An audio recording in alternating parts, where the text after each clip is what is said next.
Well, Dr Harry Melkonian is a senior lecturer at the US Studies Centre at the University of Sydney and an American constitutional lawyer. And he joins me now in the studio to discuss just how Barack Obama is going midway through his first term as president. Dr Melkonian, thanks so much for your time tonight. Well, thank you, Scott. Before we look at a couple of those breakthroughs that have been mentioned there in Craig's package, more generally, we just heard where the supporters were chanting once more, "Yes, we can."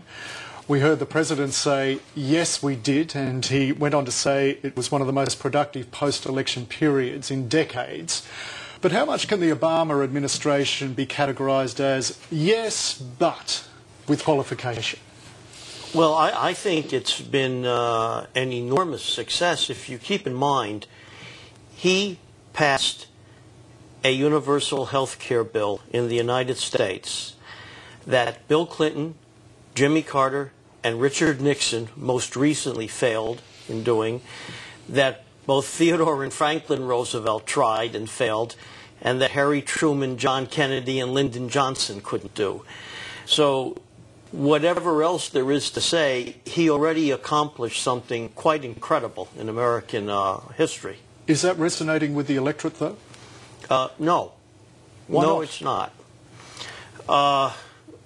Memories are relatively short, and people don't realize just how in very recent history it couldn't be done.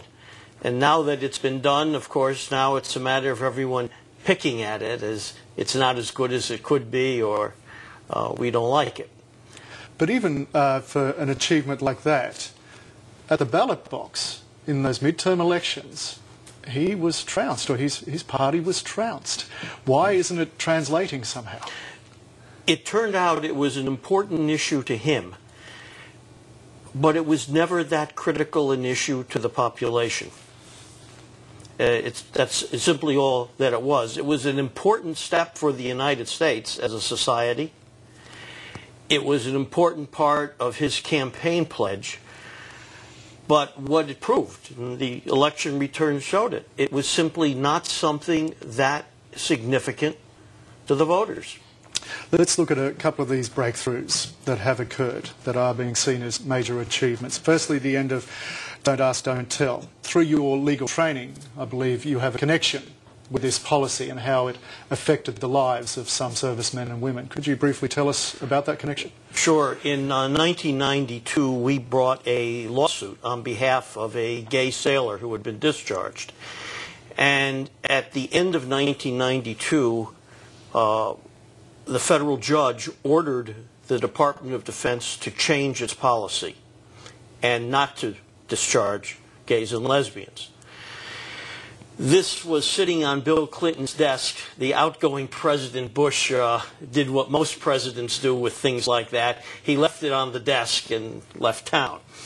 And this confronted President Clinton, who was not really ready for the issue, and he put in place this Don't Ask, Don't Tell as kind of a compromise, and it wasn't a compromise at all. It didn't work.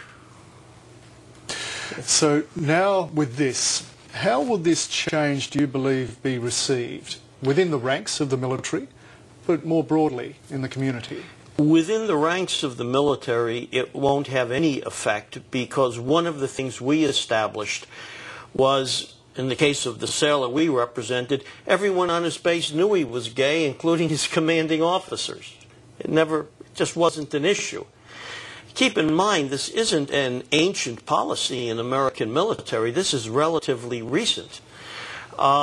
Within the broader community, I don't think there is that great an interest in it, particularly. I mean, there are people who are anti-Obama, so no matter what he does, it's obviously no good. But keep in mind, the U.S. is in a deep recession. And during a recession, things like gays in the military just aren't quite as hot a topic as they might be in other times. Looking at the foreign policy breakthrough, this U.S. voting for a new START treaty, ratifying this treaty with Russia, just how significant is that? I think that one is very significant because it brings back a little bit of the foreign policy bipartisanship, which has, since World War II, been part of U.S. governance. And he was able, remember, he needed 2/3 of the U.S. Senate to get this ratified, which meant there had to be substantial Republican support.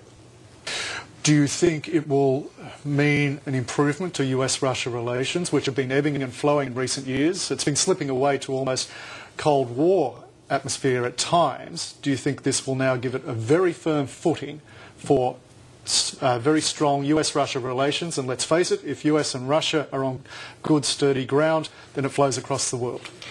If it is taken advantage of, if it's used as a platform to rebuild cordiality, yes. If it's just left as, okay, we've ratified it, you've ratified it, there it is, then I don't, other than its words, which are good, I don't think it'll do more. But you're right, it can be used as a platform to accomplish a lot more. And will it be? Time is going to have to tell that.